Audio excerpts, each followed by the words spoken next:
In a world full of movie podcasts, here is one more. Welcome to Defend Your Movie with Sean Donnelly. The time has come again. The champion must stand. It can only be one of us. Victoria! So stand up and fight, my friend. There's a title you must defend. Shut it on, bring it to me. Defend your movie. Hello there, everybody, and welcome to a very special edition of Defend Your Movie / How to Watch Movies the Right Way. A podcast about how to watch movies the right way. I'm your host, Pat Stango. I'm your fourth host, Clayton Gumbert. You know what that means? Who do we have here? This is Sean Donnelly. I am the host of Defend Your Movie, the podcast, and we are also joined by a very special guest, Robby Slowik, everybody. Give it up for Robbie. How are you? Host of nothing. Well, you're a host of How to Watch Movies the Right Way because I always move over. You always move over. Yeah, so I he's always the move over third for mic of... Well, if you listen to Defend Your Movie, you know Clayton and Pat as... it was a little bit tumultuous We used there to for feud, a while. but look at this now. We Now used to feud. we've come together as one big podcast. Yes, we've come together as what would you say, the Voltron of podcasts. Yeah. And you know, there's only one thing that could bring us together. What's and that? that is the great John Gotti. Oh my God. Okay, so here's So the right thing. off the bat, this movie is great because look what it's already accomplished. It's brought us It's together. mending bridges. Is that what Yeah. you're saying? It's building bridges. Already 1+ for John Gotti. Well, so what this is going to be about, we have a new format on Defend Your Movie. We're doing the versus format from now on. But today, we're going to basically go back to the old format. We're going to talk about one movie. But we can call it Gotti versus all of film ever in the world, the entire film industry, because... we saw Gotti, me, Clayton, and Pat, and Robbie saw it by himself the other day, and holy cow, what a piece movie. of shit movie. Pat is here to defend the movie. There's no way you can defend this movie. I don't know how you can do it. I'm so at a loss for words. I don't even know how we should format this. I think we should go... How about this? How about we start off by doing this? Everybody goes around and you tell us what you think the movie was about. And what the plot of the movie was. And then if you tell me that, Pat, I'll give you more credit for defending the movie. That I think is pretty easy, even for you to like this movie. It's about the life of a great man who ran a non-criminal enterprise, who was prosecuted unfairly by the government. I think it makes a lot of great points today about, you know, draconian government officials. You know, we're seeing this play out today in the news, and John Gotti lived through it. Yeah. That's, you think, the angle of the movie. Yeah. I think John Gotti's life is a warning to all of us for what we're going through now with Trump.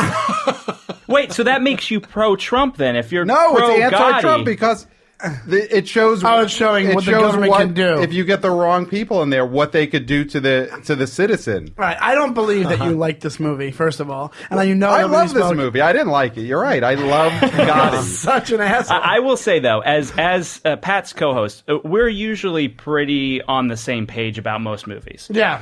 But this, I will say, I do believe he does like it. You do believe that? I do believe he does like it, and it sickens me.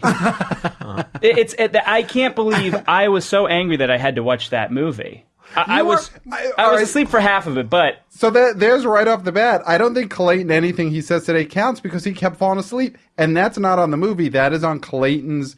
on his schedule, and that he stays up too late. That's... You're right, I do stay up too late. On the That's fact my bedtime. that his body's used to better movies, and they can't take this movie, so it shuts down. It shut down. Yeah, that's shared responsibility. Sure. But here's the thing, like Clayton, what were they going for in Gotti? Like, what do you think? What was the plot? Goodfellas. Well, they were trying to be Goodfellas. Trying to be Goodfellas, and they failed miserably because nothing could be Goodfellas. right? I'm at a loss because here's the thing, and I think the reason why Pat really likes this movie is that he lived through this. he has a personal connection to Gotti, and because where you grew up, had to tell everybody. I grew up in Bensonhurst, which is not where Gotti's from. He's from Howard Beach. Yeah. But I have a lot of relatives there, and Bensonhurst was very pro Gotti. Like when they show clips at the end of people rioting because he got convicted, most of that took place in Brooklyn. Yeah. Like I remember the Gotti riots. Were you one of the testimonials at the end of the movie? No, I was too young, or else I would have at the time shared the opinions. And what would you have said? He's a good guy. He's a good guy. He's just taking care of his people. He That's keeps all. the neighborhood Keeps the safe. neighborhood safe. Oh my God. The fact of the matter is, You're telling me you weren't entertained by that? No, not. I was laughing at how bad it was, if you want to call that entertainment.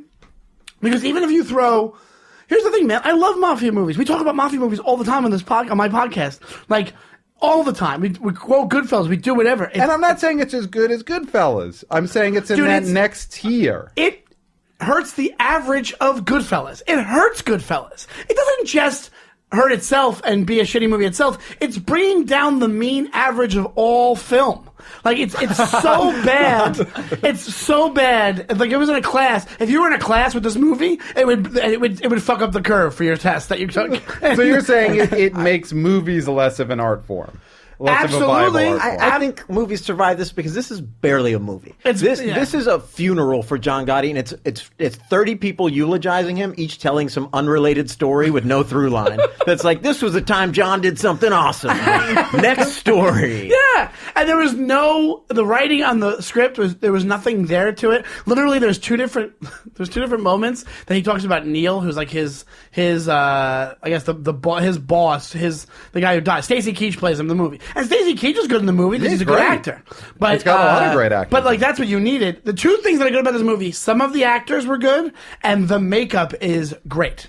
The makeup. I've never said that about a movie. That the only thing that stands out about it is the makeup. Because the makeup of him when he's older, John Gotti, and he's sick, great makeup. That's what Travolta looks like normally. They just didn't put makeup on him. No, but they give him like something on his mouth, and they make him look like he's sick. Like it's actually that looked great. It looked great, and then the other makeup too. Like even his wife looked very Italian, and she's not Italian. Yeah, and she's a wasp. They turned a wasp into an Italian. Yeah, yeah. And I thought she was great in the movie. I thought Kelly Preston was awesome. No, she was bad. She acted up a storm. They should have just gotten that scene when they could have gotten a llama to play the same part. When their son died and they found her in the bed with the pills. I loved, and I credit this to E, who directed the movie. I thought E did a great job. E from Entourage directed this movie. If you don't know that, people are listening. Go ahead. Yeah, I think he is. You're going to hear a lot from E down the road. And I thought that scene. So John Gotti's son had died tragically got run over by a car. I thought the way he built to that moment, the tension was awesome. Kept cutting back and forth between the approaching accident scene in the house, and I'm like, oh my God, this is the scene. This is where it's going to happen. I know this story, and I know what's going to happen. I still don't want to see it. He did a great job building tension. And then the aftermath, I thought that emotion was just played perfectly. There are Lifetime Channel movies that have built better suspension than that scene. Are you out of your fucking mind? I'm with Sean on this. Yes. Literally, if you break it down shot by shot, they have this weird handheld shot of the kid, and he's not even keeping up with the shot. Yeah. Like it's him. Well, it's like just shows you, I thought what E did there that was so spectacular was he used the camera to show how disorienting that whole day was, because what happened in real life was the driver of the car got blinded by the sun and he couldn't see, and basically E put us in that driver's seat where we for the whole movie. Yeah, this movie felt like I had a kid. The thing is, that's a layer that I maybe didn't even notice, but you're right, because I don't think anything in this movie happened without E intending it to happen. So I think, maybe E was putting us in that state through the whole movie, but definitely this scene, we felt the way the driver felt, which is, I'm not sure, I feel like I'm doing the right thing, but there's, and then you feel that disorientation. You are a crazy person. And it just adds up to just such a great way of presenting that. they basically, it's this really like strewn together montage of like shots of the kid on the bike, shots of the guy driving, shots of the son, the mom in the kitchen, and then finally them in the house, not knowing how their life is just about to change on a dime, having no idea. Shot of her looking out the window, people are running down the block. Like it could, and it was done shittily. It was done so bad, so poorly. It did not make nothing made me go, oh my god! Like there was no shocking moment where you were like, holy cow. The only thing that got to me is when after the kid gets hit and John Gotti's crying and then his son peeks in and sees him crying. That's the only moment that I was like, that's a real moment. Yeah. I'm like, that's a real, and he was crying very well. Like he was doing that acting good. Well, when I heard that cry, I thought it was Kelly Preston crying. And then when I saw that it was Travolta, I was like, oh, yeah, that tracks. Yeah, totally. But what I'm saying is... that got you. We haven't even delved into what I thought Travolta was great in this. I actually do too, except for those bookends, the front and back of the movie, which was awful. As playing Gotti, he was pretty believable. Yeah. Despite having to say a script that was illogical, made no sense. Like, right. He acted it well. So there we go, right off the bat. Travolta was great in this. That's not what he said. He said, I'm willing to say Travolta was really good job with the shitty shit. It's still shitty because the movie's so shitty. He had to deal with like even Stacy Keach. Like Stacy Keach might have been the best acting part of this movie, but it's still shitty because he's in the shitty movie. Like I think those are just very naturalistic performances, and you're looking for gloss. I understand it. You guys don't. You're not ready for what E was doing in this movie.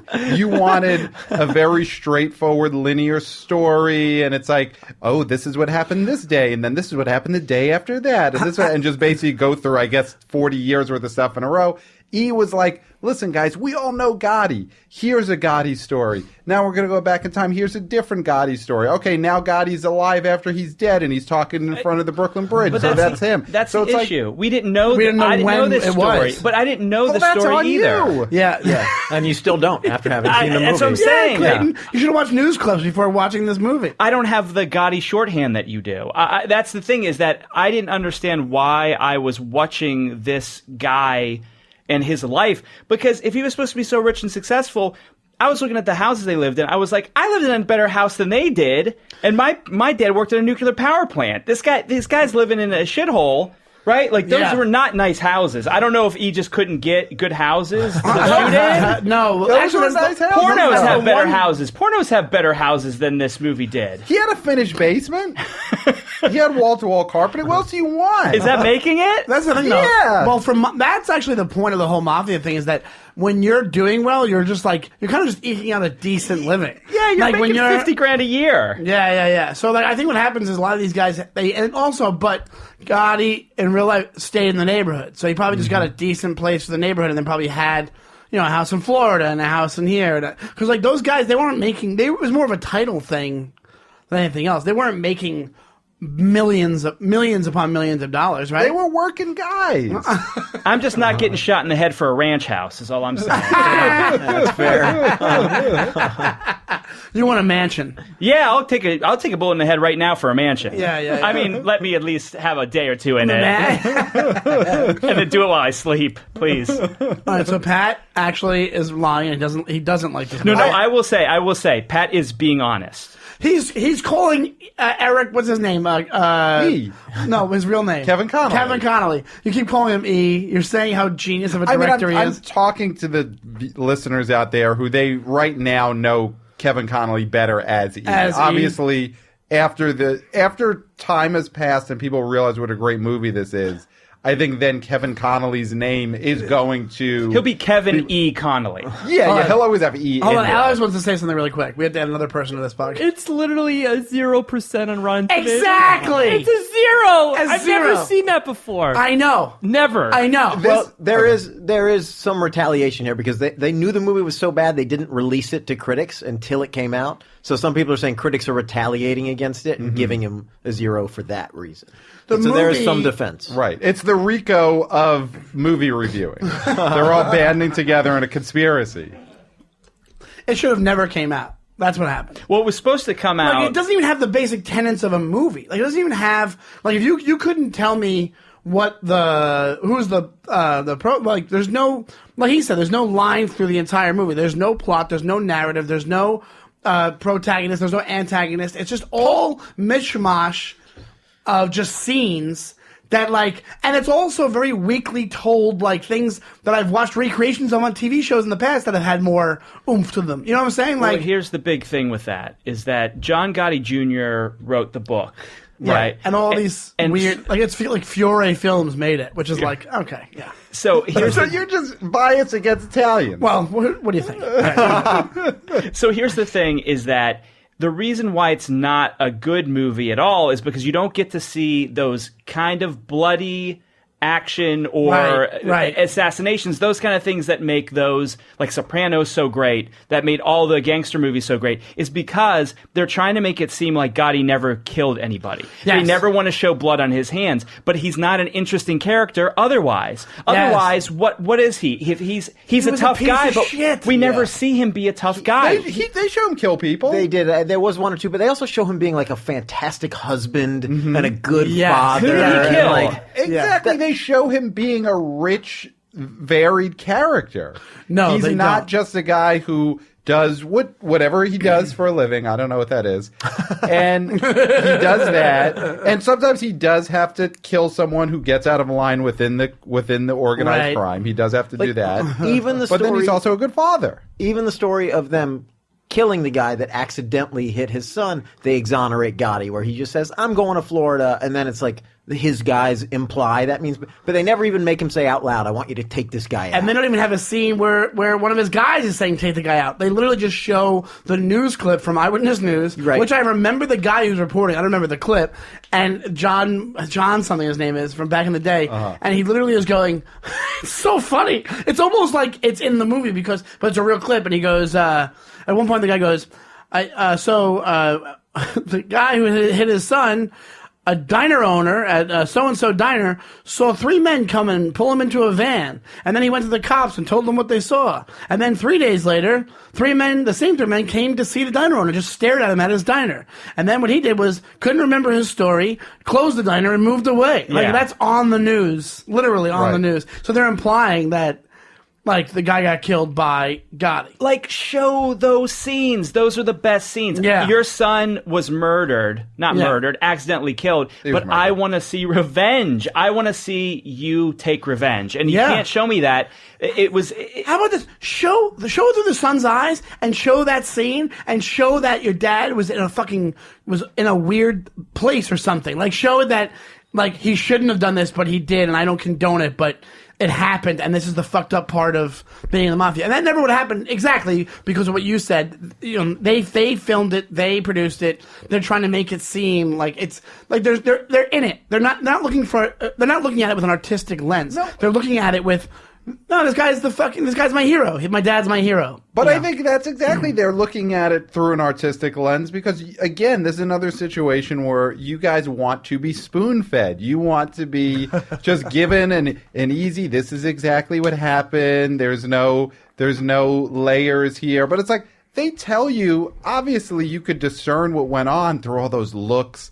And through... There's not even a look! There was no look that John Gotti ever gave into the character. There were looks they knew because what that scene showed me again, it's this is such a well-oiled machine. This gang is operating on one brain where they don't have to speak. Pat is defending bad editing. It's a great basketball team or something. It's LeBron doesn't have to be looking at you and say, I'm going to pass you the ball now. He just... You know it's coming. He knows where you're about to be. And that's the way that the crime family operated. Gotti's gang, they didn't have to talk about it. There's not one reference. And the movie showed you They don't show you one iota of that. These guys even were involved in the killing of that guy. See, this is, again, I think I have to keep putting the blame not on the movie, but on the moviegoers because Clayton is staying up 3 days straight before he goes to see it. He's asleep. Sean's, I guess not looking at all these glances that they're giving each other that they're, Robbie, I don't know what you were doing during this scene, but... there's no glances. Told you. Also, they showed you the inner monologue of these people. They just didn't say it. There's also a clip of one of the neighborhood kids at one point, and he was like, he would never hurt civilians. And then it's he did. He killed one. He killed a civilian. But did that guy cease being a civilian once he murdered John Gotti's child? No, he did not. No, he did once he was not. in a car accident, he did not cease being a civilian. I mean, it's one of those things that's up for debate. No, it's And I love that this movie leaves things like that ambiguous. I think that's probably what happened here. Is this movie thought too highly of an audience that didn't actually exist? Do you know how much I really wish and hope that what Pat's saying was true, and that there was like this such a highbrow, high-end artistic thought process that went into this movie, that all this stuff would just happen. Like this movie was purposely made this bad. No, not this bad. This complicated and dense. So good that we can't possibly understand what you understand. Exactly. Yes. This This is a movie that needs time, because I don't think you guys are going to feel the same way once you're on a fourth or fifth viewing of Gotti that you were after the first view. It's, put it this way, and this is all three of us do. In the first 3 minutes of the movie, we were laughing at the screen in the movie theater. Yeah, because it's like Goodfellas, just things that are funny. No. Like they're making jokes. Oh, how funny when they were in the car and they were talking about the other mobster who's like having sex with his housekeeper, and then John Gotti has that great line, I wouldn't fuck with your dick. And then you laugh, and then he says it again a few minutes later. Yeah. Awful writing, Pat. No, it's Awful like writing. in Goodfellas when they have those scenes that are showing how funny the mobsters could be. That's what this was. I will say that was a naturalistic moment. No, it was not. I will agree there was some naturalism there, because Also, those guys probably aren't very funny, and they probably think that their unfunny jokes are funny. I thought that was a natural. Well, here's the thing. Yeah, Gotti's repeating that That's joke what I mean. 100%. That's what I mean. It becomes real by how bad it is. Because those guys, that's what they would say. Yeah. But they're not doing that for that reason. They think it's good writing. They think it's. I think Do you that. think though? Because now I'm kind of on Pat. Like, Right? I think in that scene, he really captured what that car ride would have been like. yeah. I thought that part was fine. I thought they were reaching for a Goodfellas moment, though, and you could feel that. It was palpable. Like, we need a Goodfellas, these guys are just funny moment, and it didn't play naturally to me. Okay. Well, there's like a Reservoir Dogs moment where he talks about Lady E, and she super glued the guy's dick to his belly. Right. And then that's great writing, because at the end he goes, "How would you feel every time you took a piss, you take it to a handstand?" Like, that's a perfect. That's a little convoluted. Those guys wouldn't talk like that. I mean, honestly, I love Tarantino, but I feel like he captured what these guys would actually sound like way more than Tarantino does, where they're all super hyper articulate and know everything about We're pop watching culture. a movie. Like, you want to be entertained. I wouldn't fuck it with your dick. My friends have said that. Like, my idiot friends have said that. And that is what Gotti and his gang, they would have said. I think You're right. They would would have said that, but I don't think they put it in there because they're like, this is what they would have said. I think they put that in there like, this is like a really, nobody's ever heard this. This is a funny moment, and this is how these guys talk. I don't think you're giving E enough credit there. Yeah. I do You think really that. think? But if he was so astute in that one scene, why wasn't the movie edited properly then and made properly? But Like, it if you're wasn't- gonna make it, actually, I would love that if you really showed how dumb these guys are in real life and how like just basic they are, and like if there's not much being said that's like poignant or anything. They like the one thing they did do that with him. He curses constantly in the movie. That is what he did in real life. I get that. That was on purpose too. But then why wasn't the rest of the tone of the movie like it should have been winking at you like, hey, this is what we're saying. These guys aren't bright guys. They're basically thugs. They just did this. They're not, there's no, like they tried to make it so grandiose and so other level with like him quoting his buddy and, like, it's like, if all of that was under that umbrella and it was edited properly, they could have made something out of this. They really could have. Because the son wasn't that bad of an actor. And if you did it He from was that good. He was angle really of good, the son John of Gotti like Jr. my idiot father that I love, but I also at the same time conflicted because... Excuse me. And you're looking down at Gotti. But then my idiot dad who like he literally had his son was trying to convince his son to not let the government to stick it out and take the trial when his son was like, I just want to be with my family. They'll give me 7 years. I'll be done with the whole thing. Like, what dad would fucking do that? You know what I mean? John Gotti would. Yeah, 'cause it's a piece of shit. Okay, but they're showing that in the movie. But can I But they're like glorifying it. to go back to the talking about that moment being a natural moment, that I wouldn't fuck her with your dick. I don't believe it was that natural as well because it contrasts with that. This movie had one of the most unnatural moments I've ever seen in a movie that was laugh out loud bad, where Neil is explaining to John that he's going to have to take over. He's going to have to talk to families in all 5 boroughs, and then he lists the boroughs. Imagine 2 lifelong New Yorkers being like, "You got to get all 5 boroughs." Queens, Brooklyn, Manhattan. That was laugh out loud. Wait, could you keep going? Staten Island, Bronx. Also, there's another scene where they go, And then he makes the fist. And then, That's he great. makes the fist. And then he goes, there's another scene where he goes, "We're going to get him. He's going to be at Sparks Steakhouse. It's on 46th and 2nd.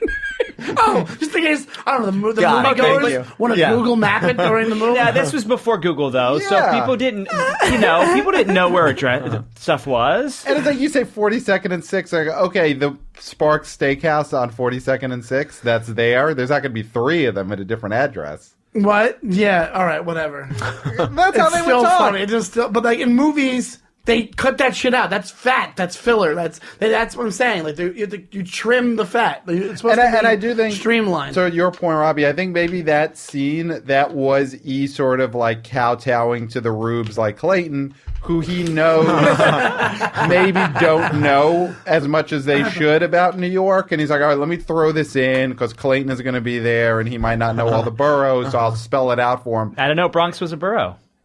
You didn't it's know? a big one. Didn't know. You know why it's called the Bronx and not just Bronx like Queens or Brooklyn? No. Because it's named after a family, the Bronx family. Really? Should have made a movie about them. Yeah, I know. Would have been way more. I would love to see E make his next movie about the Bronx family. That's what I want to do later. Decide what does E make his next movie about. I mean, I think. Well, he's got a blank check now, right? No. He's gonna take a He hit. has a studio deal. He's It's gonna with, take a hit at first, but I do think this is gonna be one of those. He's got an movies Amazon that- deal. It's Amazon Prime. He's just sending shit to his house, but he's got an Amazon deal. It's a discount on He's got a binoculars. membership. Yeah. I think when people step away from like the pylon, because that's what this is with the critics. They're like, No, we've all it's got to not. be part of this. Do you realize we all this? got to get in on? There's on never- we can't miss out on our snarky Gotti review. It is true that there were people who were writing their review before they ever saw the movie. Well, that's wrong. Dude, I swear to God, I went into this, even when we all went in as a joke, and you know we did, even though Pat's defending I them. went into it because I've been waiting for this for years. Yeah. I've been following because Travolta's been trying to get this made for 8 years. Okay, here's the thing. I've been honest excited to God, for 8 years. Thought it would be a better movie than it was. I honestly was like, oh, it'll be like it'll be like at the least it'll be a TV movie, and it'll be decent. And not decent. It'll be like, oh, there'll be a couple of scenes that'll be like, that was pretty good. And dude, when I tell you, there wasn't, like I said, there's not, it could not have disappointed me more, this movie. Even the Castellano assassination, that was cool. What? When they shoot Castellano and his gang in the car, and then one of Gotti's guys is in the restaurant and he's talking like, to Castellano's guy? He ain't showing up. Yeah, that was I'll give cool. you that. That was cool. That might have been the only cool moment in the movie. Where he's not coming, and then he runs out. Oh, that was great. Yeah, and I'm guessing that's probably how it went down. I don't know if that's how it went down. Yeah. I heard it was just because it was Sammy the Bull that killed him, right? And then Gotti was in the car across the street waiting. Right, yeah. So it wasn't them trying to pretend Gotti had nothing to do with it. It's just that's what happened. Gotti was overseeing it. He's the CEO. No. Your CEO of a company isn't down in the mailroom. Dude, all I know is that just from like what the films that we watched, I watched this. Watch when all these reviews come out. Never have you ever had a movie before that in unison everybody hated the movie. Like, there's no way that it's not going to come out with. It won't go above. Because watch, Alex, how many reviews does it have?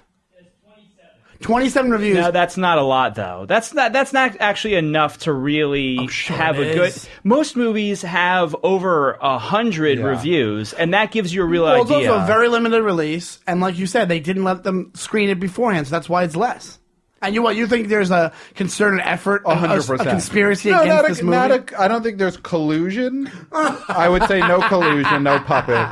But I do think that now the reviewers kind of feel like, well, I can't say I like it because then everyone else is going to think I'm an idiot. And here's my chance to to again like sneak in my "you Gotti miss it" type stupid headline because all these critics all wish they were screenwriters. Is that one of them? You Gotti miss it? That's pretty good. No, I mean that would be the one I would write if I was pretending that I didn't like this movie. I'm sure, like once the the Wall Street Journal gets to it or whatever, it'll get favorably reviewed. I bet you it got 4 stars in the Marketeer, which was the local advertisements only paper in Benson. Oh, for sure. Oh, I'm sure it was like front page. Oh, 100%.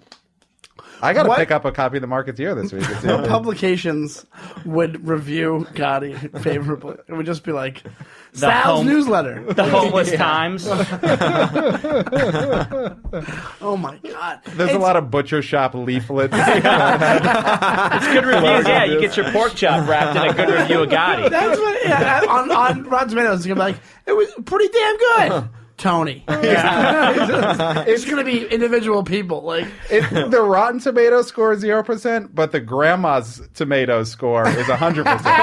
Oh yeah, it did well in that. That's what it is, Alex. You're looking at the wrong site. Yeah, you got to look at grandma's potatoes. We don't want Rotten Tomatoes. We want good tomatoes. What are you doing? You're ruining the marinara. You're ruining the marinara with Rotten Tomatoes. I'm stirring.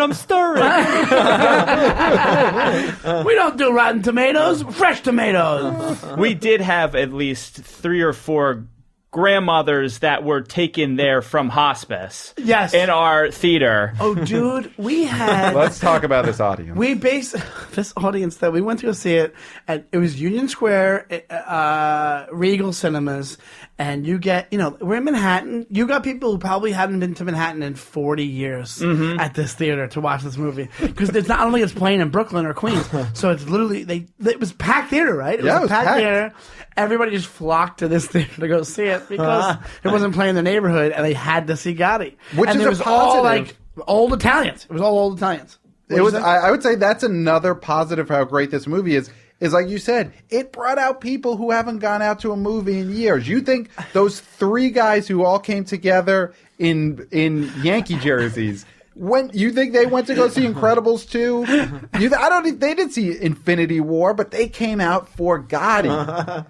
I wonder what. And you know what? Then they got exposed to trailers. They were like, "Oh, I didn't know there was still movies. There's other movies. I might now start being a moviegoer." What would you do if it was so bad that it like shook their belief in Gotti? Like they were like at the end, they were like, what do I do with my life from now on? There were people at my theater where I was like, "Oh, it's so cool that you guys like cosplayed for the movie." You know? Like, what the fuck are you talking about? It's like, oh, never mind. Where did you see it? I know. I saw it at Union Square as well. Oh, yeah. That's what it is. Every showing is just every Guido from Franklin Square, Long Island, just coming in the city to come see it. I don't know what to tell you, Pat. I think I can't. You haven't convinced me one iota. This is a you good don't movie. want to. You came into this So not you're wanting saying, to be. so if you had to convinced. go out of 5 stars, how many movies? What do you get? How many stars do you give this movie? No, I think it's like 3.5 out of 5 stars. I think it's a very good movie. I'm not saying it's Goodfellas. I'm saying it's that next tier. It's like Casino. It's like a better Departed. It's better. Yes, I would say it's in the Departed tier. You're out of your fucking gourd. It's quicker than Departed. It's You're got not better sitting there music than 2.5 Departed. hours. Oh, that's soundtrack. It's That fucking Holy soundtrack. cow. What a Made mess. no sense. The soundtrack, not even the soundtrack, the sound editing. They were drowning out dialogue with the soundtrack. Yeah, Sean. After we got out, Sean was freaking out about the sound editing immediately. I mean, because it didn't throw you off when you're watching it? No, I was asleep, so it didn't wake that's me right. up. So it was good. I was watching it. They would blast songs, and they'd be having they'd be having like a pretty lengthy conversation, and then just like some 80s song would come over it. And then when they had the Gotti, not the one that was parties, and then the cops come and try to shut it down, and he's like, "We're not shutting down, right?" Oh, that's such a great scene. They played like that's how it they happened. played reggaeton from like 3 years ago, Yes, and that would have been like the 80s. Well, Pitbull did a song for this movie, and that was the Pitbull song. It was so like No, it wasn't. anachronistic. They had like period music and then just like current hip hop songs. and then also, Well, Buzz Lerman's done that, Then so what I they would mean, do. that's a Buzz Lerman type situation. Exactly. Yeah, they should have been. Yeah. I think it adds to Oh, it's Romeo and Juliet. It adds to Yeah. what he was going for, which was to disorient you a little bit. he And did it. again, you guys all wanted a very just straight-laced night at the movies from A to B to C, and he was like, "No, that's not what we're doing here." Gotti's life was disorienting. to him and to everyone around The other him. thing You're they going to would live do- it. You get to live that kind of experience. At the end, they show covers of newspapers regarding the cases with these cases, and in one of them, there's two pictures of There's two different pictures of mobsters on it. One is the character from the movie, and then they show the actual guy.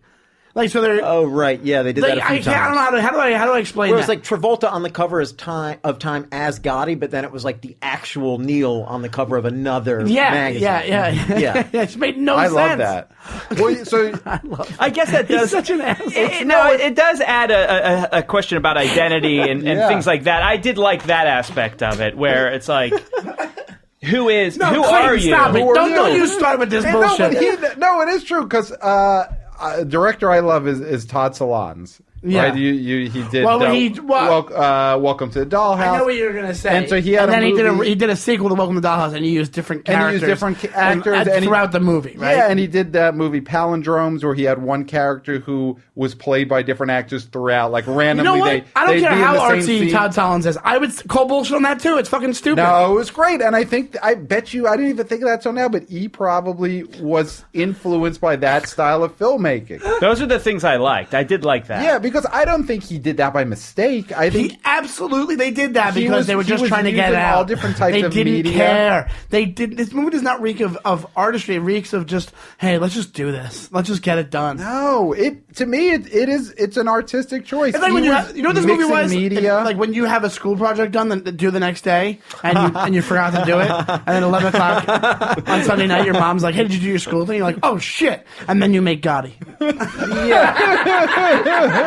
That's what it is. It's just a thrown together, right? Definitely, if this was like a paper, there would be paragraphs that just shouldn't have been in there that are just stretching for time. There's so many scenes that don't drive the story at all that are just like that scene in the parking lot where he goes up to the guys like, are you a fucking pedophile? Like, don't ever cover your face when you're arrested. And then like, it was a character we'd never seen before. He gets a lecture from Gotti and then he disappears. They never talk about it again. Although I'm going to defend that scene. Hold on. This movie is the book report version of, I like this book very, very, very, very, very, very, very, very, very, very. There, 100 words. I will defend that scene in the sense that did give me the one idea of who Gotti was, where he was proud to be part of this organization. And he said, you're with me or you're not with me. You shouldn't be ashamed to be in the Gotti family. If you're ashamed, this is not the business for you. But he could have done that with a different fucking character. So many times to do that. He just brought some random guy in so he could give that speech, and then that guy's gone forever. Yeah, that is true. That part is true. Yeah, exactly. Do it with Billy Walsh. Billy Walsh from Entourage. That was great to see Billy Walsh. In there. Yeah. But do it with him, that character, where, hey, I'm going to pull you aside. Listen, what are you doing? They literally have like a meetup. Like he meets the guy, the car, lights and everything, meets him in a parking lot, tells him, and they just drive off. Like, I get what happened is this. It was a bunch of anecdotes that were just thrown together because that probably did happen. He told the guy, hey, one time he told Jimmy so-and-so not to ever cover his face. So they're like, okay, we're going to shoot this. We're not going to take any license on this. We're just going to shoot it as it happened. It makes no sense for the movie, but we're going to shoot it as it happened. But how does it make no sense? It doesn't matter if that's the only time we see that character. I'll give you. It shows his character and it shows how into the mob he was, which is fucking dumb. But like it shows how into it he was. Good. Do it in the context of the fucking rest of the movie, where you literally it's a conversation at a party. What is this? Oh, like when they start buying all the expensive shit in Goodfellas, and they come in and it's like, what did I tell you? What did I tell you? Like it can happen during a different scene. Or you could do it. You could do it that style, or you could do it like a Terrence Malick movie, which is what E was going for. That just sort of like the movie felt like. I don't know why you guys are laughing. It felt like you were recalling these memories, like you're living in a dream, and that's what Gotti was like. What movie did he do that with? With what's the one that was the big one a couple of years ago? That's sort of all of Terrence Malick movies are like now, but the Tree of Life. Oh, Tree of Life. I think Gotti was, sort of. A little bit of a play on the Tree of Life. So if they would have cut to dinosaurs in this movie, then you guys would have gotten the concept a little bit more, that this is not an actual narrative film. Right. And you had Gotti speaking from the afterlife. I mean, I think what E was going for was just higher level shit than what you were ready for him to do. Do you think can I ask a serious question? Can you cut the act for the end of this? There's no act. Pat, can I ask a serious question? Do you think that E's vision would have been better suited to a higher budget? Do you think he got the budget No. he needed in order to really have his vision come to life? No, I wish this movie had like an $80 million budget. Okay. I think then he really could have cut loose. I think if he had. Oh, you're laughing, Pat. Why is Pat laughing, everybody? No, because you guys are laughing. I don't know why you're laughing. I think like it's the yawn. thought of the possibilities Yeah, are it is. mind. He could have saved so much money by cutting scenes, like that wedding, his son's wedding scene, with having some crooner sing for 3 full minutes while we watch them dance. Yes! Get it out of there. Get it out of there. Get it out of there. So did you hate? That's trying to be like Goodfellas too. I do believe that. I think he was trying to be like Goodfellas. Like that was the Copacabana. That was their version of a Copacabana scene, where having this old timey. The more I even think about it, I don't think this movie is trying to be a play on Goodfellas. It's more in the line with like I said, like Tree of Life. Or like Deer Hunter, it's more meditative. So let me get this than the Scorsese movies. You That's think not Fiore Films? Yeah. And MoviePass. And MoviePass. You think they were like, we are going to fund this avant-garde, dream-like mafia movie? No, you're making a better case. You're making a better movie with your bullshit. Yeah, and this is John Travolta. He's not like a rookie. This was John Travolta's magnum opus. He's been trying to get this made for 8 years. No, don't say that. 8 years. I guarantee you there was a lot of thought that went into the craft of this movie. Travolta wanted this to be the thing he's remembered for. That's not true. It is true. Travolta's been on this project for 8 years. I think he probably was attached to it, and he was like, oh, yeah, do whatever you want with it. No. You read up. That is definitely not the backstory of this. Travolta did everything he could to get. He was dying to get it made. But then once he saw it, Travolta's been in the movie business for 40 years. Once he saw it, he was like, he couldn't get out of it. It's almost like he was in the mob. He's been going out of the way hyping this up. Last week, Travolta went down to a pizzeria in Bensonhurst to hype up this movie. He dressed in his Saturday Night Fever gear and had like a big street festival. No. Me and my sister almost took off from work to go to it, but then we just couldn't that day. You know what it is? It's these fucking Italians. They can't get it out of their system. They have to. It's this weird thing where they're attracted to stuff like this, no matter what. It's stuff like this, as in what stuff? Oh, Saturday Night Fever, mafia stuff. They can't not love it. You mean representation? What? You mean representation? Representation, like being represented in cinema. Yeah. Anything we just to want do to with see ourselves on screen. You like The Departed because I like Irish mafia movies. Yeah, exactly, right. But so you can't fault the Italians. Yes. What? You can't fault the Italians for liking the same thing you like. If The Departed was Gotti, I would. Gotti is better than The Departed. There's a movie called Boondock Saints. That's like an bullshit Irishman. It's a terrible movie. And it's Irish bullshit. Yeah, Gotti is better than that. Gotti is better than Boondock Saints, but Gotti is also better than... I don't know. I don't think it is. It's not. It's not. I hate Boondock Saints, and Gotti doesn't even come close. Dude, I'm not talking... Okay. I'm being serious. It's not a movie. It doesn't make any fucking sense.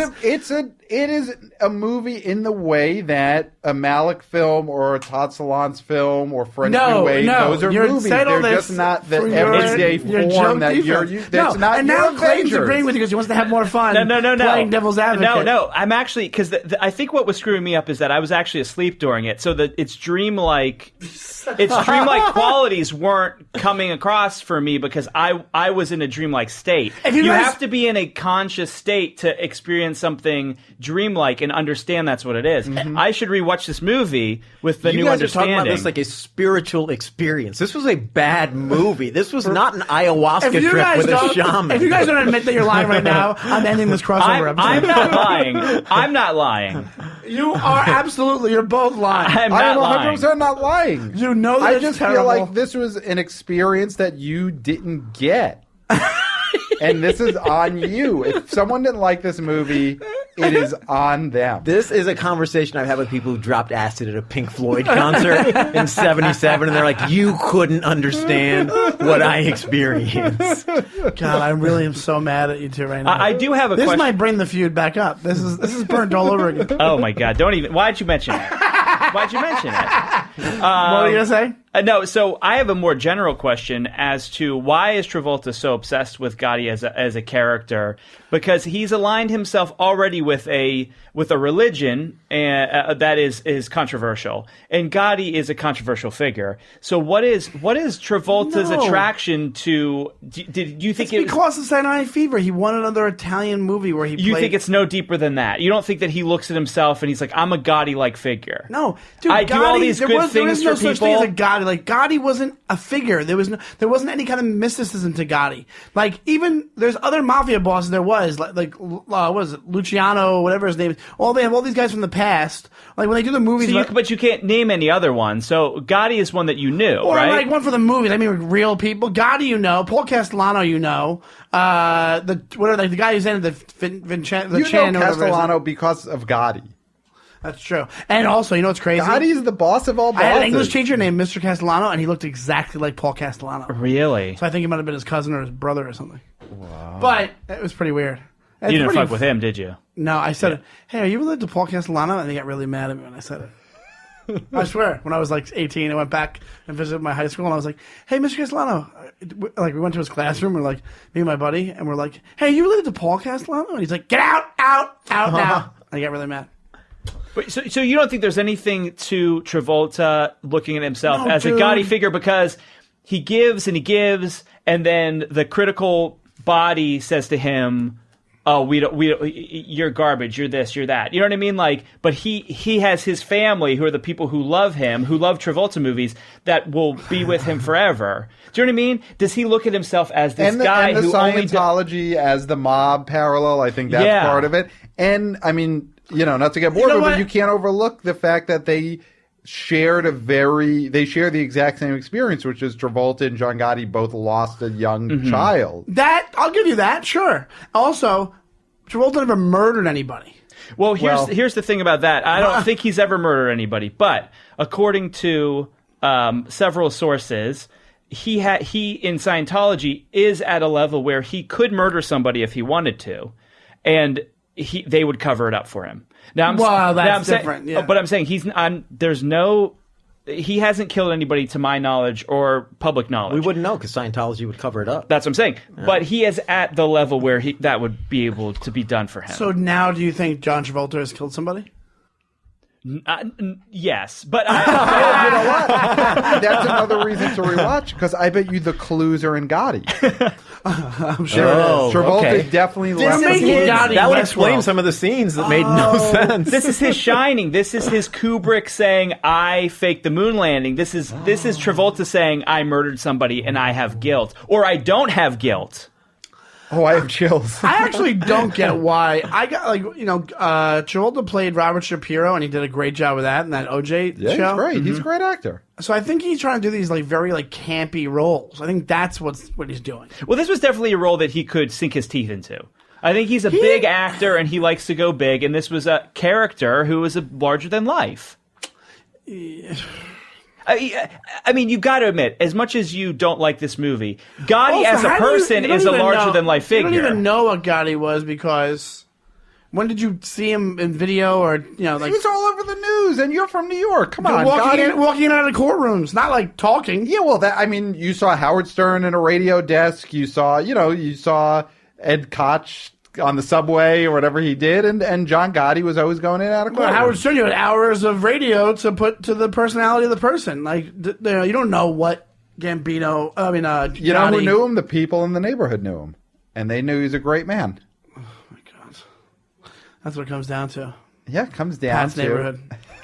And they tried to show that with the fireworks scene, which I thought was another just why is this even here? I guess except to show that he was a neighborhood guy. And also there was nothing to it. He literally the cops just come up and he goes, "Hey, we're not shutting down, right?" And I was like, "No," and that's it. And the cops just walk away. There wasn't a way where he charmed. Where they weren't showing some larger than life guy charm the cops and they'd be like, "All right, you got it, John." There wasn't anything like that. He goes to him. He's like, "Hey, do we got my lawyer on call?" And they're like, "Yep." He's like, we got bail money in a bag. Yep. And he's like, all right, we'll do what you're going to do. And the cops knew, well, what's the point? He's better than us. All right, there you go. But it's not a fun, there's nothing fun about this movie at all. That was fun. No, I was like, yeah, now the fireworks went off. Oh my God. That was fun. And then also, and then we can wrap it up soon. We can talk about this, the perfect thing.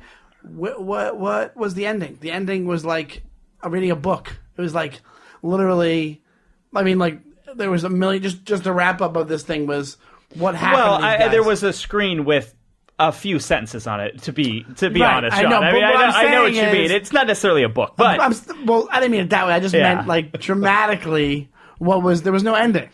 Clayton, you know what? You're pissing me off, Clayton. I'll tell you why. Because you fellow came in Denver here Post, yeah. sensible and you were not defending the movie, and now you like that Pat's having fun defending the movie, so you're being a dick and you're no, defending the movie. I don't think it's fun. I just think that I am more of a person who's open to movies that not most people think are good, and I think maybe I didn't give because Pat's my podcasting partner, and so I would give him the benefit of the doubt. If he likes something, I will give it the benefit of the doubt. And so now you're saying you liked Gotti. No, I didn't like it in my state that I was in. I'm not saying that I wouldn't like it in a different state. Do you know what I'm saying? Awake as opposed to asleep. Yes. So you're saying you didn't like it Or when you were Jersey asleep. as opposed to New York. How much of this movie did you miss did you miss half of it? I missed most of the beginning of it and part of the you middle fell of asleep it. right away? Almost right away.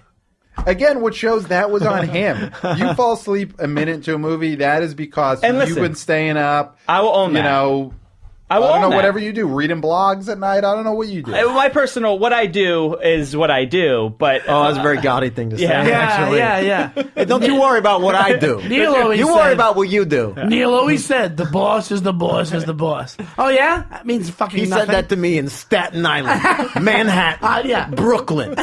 Bronx. There we go. Yeah, there we go. Sometimes Long Island. And if we were adventurous, Connecticut. We drove out to Connecticut, and we get there, you go, the boss, and then we drive back. Well, here's the thing, Sean. So I will rewatch this movie. And I don't want you to. I don't want you to waste your fucking life away watching this movie. It's so bad. I stay up super late, so when it comes out on VOD next week, I'll just watch it again, right? And then I'll see what I think about it when I'm really paying attention. I really do want to. You guys are out of your minds. I really want to hear somebody defend. Nobody's defending this movie. Like the whole film I just industry. spent an hour defending You were this. smiling the entire time. Because I'm a happy guy. I'm talking about Gotti. I want to hear that's why I don't see one interview with Kevin Connolly. I would love to see an interview with Kevin Connolly about this movie. And inside the actor studio with Kevin Connolly, Oh, that that they would be talk about. great. Oh my God, how does he defend this? He's like, well, I what think do we he say? Remember, he's explained- like, He's really not like making the rounds pitching it, is he? No. I I haven't don't seen know. him anywhere. I don't know how this movie wasn't Alan Smithied. Alan, you know why? Because of the mob. I'm telling you, they put it out because of the mob, and nobody's backing down, and they're promoting it because of the mob. If they're promoting it. Well, listen, so just on that, I just want to say that we're talking about the movie here. We're not talking about the people, right? We're not talking about John Gotti himself, who was a great man. We're not talking Wait a about... minute, what the hell happened to you, Clayton? No, listen, I'm just talking about the movie I saw. I'm not talking about the people behind. Yeah, okay. Right? I'm only, right? He's a great Just the man. movie, yeah. The son is a great man. No, wrong on both accounts. They're great men. No. This is just a product that is about them, which is not really them because we saw the identity shifts. So it's not really about them. Is it? It's more about us, right? This is a movie about us. It's about us. Gotti and the universe. Yeah. This is a movie about me never getting an hour and 45 minutes of my life back. And then getting mad at YouTube because now I lost another hour talking to YouTube baboons about it. Also, to tie it in even more for you guys to freak out about, you know who actually ended up putting Gotti in jail? Who? Robert Mueller.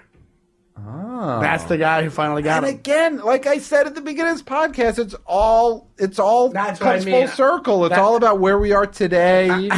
Oh my God, this movie.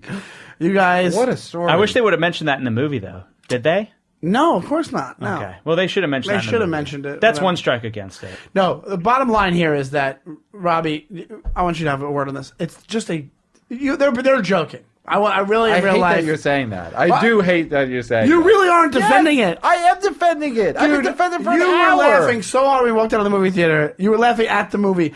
as much as I was. That was joyous. Yeah. I have texts from Pat that are honestly defending this movie in honesty. Yeah.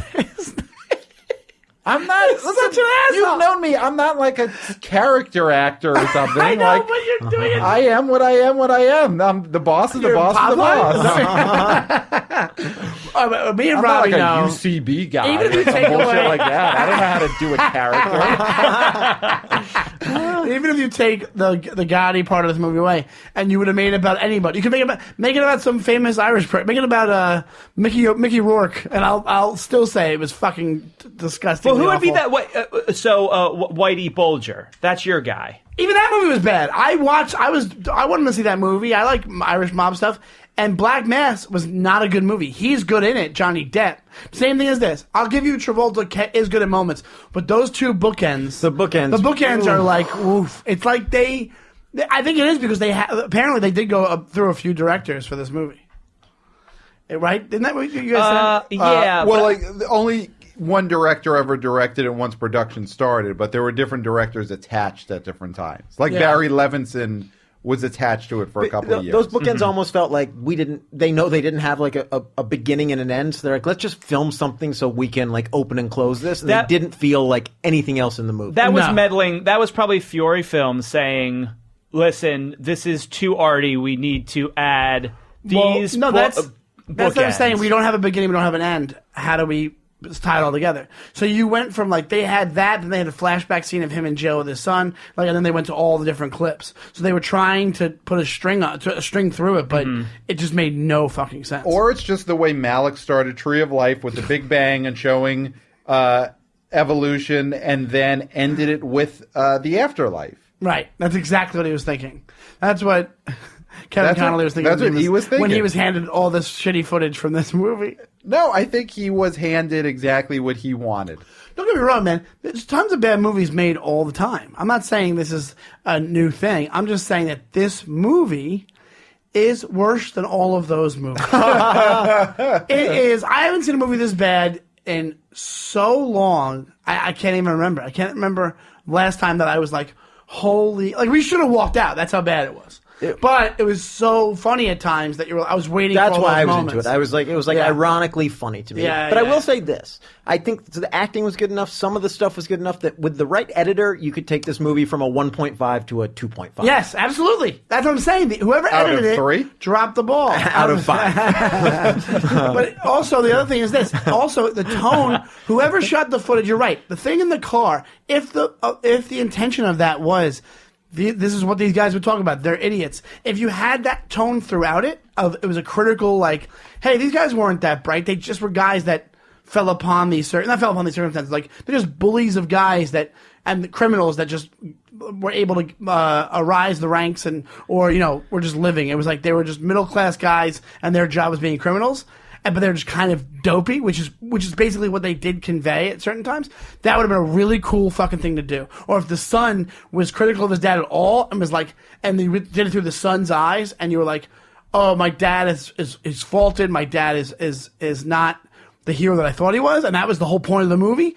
It could have been amazing. You could have made a really good movie out of this if you were honest about it. But he was honest. He was not honest. His truth. I'm really talking about the movie now. I'm really talking about it. No, I mean, for real. I am too. It's like John Gotti Jr. You're saying, oh, it would have been a great movie if he shit on the father and said that he was a horrible person. But John Gotti Jr. not just shit on the father. That. I'm talking about he believes in the life. Like John, I do honestly believe everything they portrayed. They didn't even convey that. The way they made it sound was like his son just like was in it. Like there wasn't even a moment where there was a crossroad. His son was just in it, and then. His son gets made, and then he's proud of him. Like, there's no moment where you see the son aspiring to anything. There's no moment where you're like if you did the whole thing through the son's perspective, you could have seen his story is more interesting than Gotti's. Gotti's just more of a. But you look at John Gotti Jr. Do you think he aspired to anything other than what he did? What was he aspiring to? I mean, he's a great man. That's what I'm saying. He's a great man. I'm not saying he's not. Great man. Great man. Who stomped someone to death in a bar fight. Right. I mean, great man. Right. But make that the thing. Make that it. Like, hey, this guy who this was his whole. That's another great angle. His whole life was this thing, and he was like at fault. Like he couldn't see the forest for the trees. Like he literally was just ensconced in this. He was so in this. He was in this so much he could not see what the problem. Well, yeah, I mean, he's still. I mean, that's I not what they did. It's a bit refreshing to see a movie written from the direction of somebody who doesn't have the capability of critical thinking, which is what John Gotti Jr. Which did. is called a lack of talent. And but most artists, most people who write or direct have some sort of ability to critically think. Right. And he doesn't. And it's refreshing to see something done that way. All right, I have to stop. I'm being serious. I can't even do this. They're not represented you know what in you're movies. saying right now. They're not represented in movies. People without critical thinking. You're such an asshole. And it's a great mix because you had John Gotti Jr.'s story, and then you had the artistic, dreamlike interpretation of that story by E. Mm-hmm. And it made for this very unique experience that not everyone is equipped to understand. Who would you like to see E profile next? If you did another biopic, who would you want him to profile? One of the great men. Well, not great man. I was going to say Jared from Subway, but he's not a great man. That would be interesting. Yeah. From Subway. I'd love to see that. I mean, honestly, Trump at some point. All right, that's it. Thank you so much, guys. Our crossover episode. I'm going to end it here. All right, everybody's get out of here. Okay, so we'll each plug because people might be listening on different different feeds. Yeah, let's plug the podcast. Okay, so if you're listening to this on Sean's show, go ahead. Then you want to now subscribe to How to Watch Movies the Right Way, which is me and Clayton's podcast. If you want complete horseshit, subscribe to the How to Watch. And you were on it last month. You could go back in the feed, listen to Sean talk about Infinity War. Yes. And plug the email. And How to Watch Movies podcast@gmail.com. Do you have a Twitter or anything, or an Instagram? Nah, just email us. Send me merch. I love merch. I want merch. Oh, movie merch? Yeah, any kind of movie merch. And Robbie, do you want to plug anything? I got nothing. Just I'm on Twitter, Robby Slowik .com, just at Robby Slowik. That's it. Perfect. Defend Your Movie is on Showbiz Studios. They have a website, showbizstudios.com. They have a YouTube page, and they have a page on iTunes. I'm at ShowAnytime on Twitter and Instagram, and then Defend Your Movie is on Twitter at Defend Your Movie. And then please email us and let us know. We usually do verses. Let us know what matchups you want to see. DefendYourMovie@gmail.com, and we will see you next week. Thank you so much, and we love you. And what? Go ahead. And until then, we'll see you at the movies. That's somebody's thing. It's ours now. No, it's not. You can't do that. They're both dead. What are you going to do next? You're going to say stay crispy? Like, No. Thank you, guys. Never. Bye. There's a time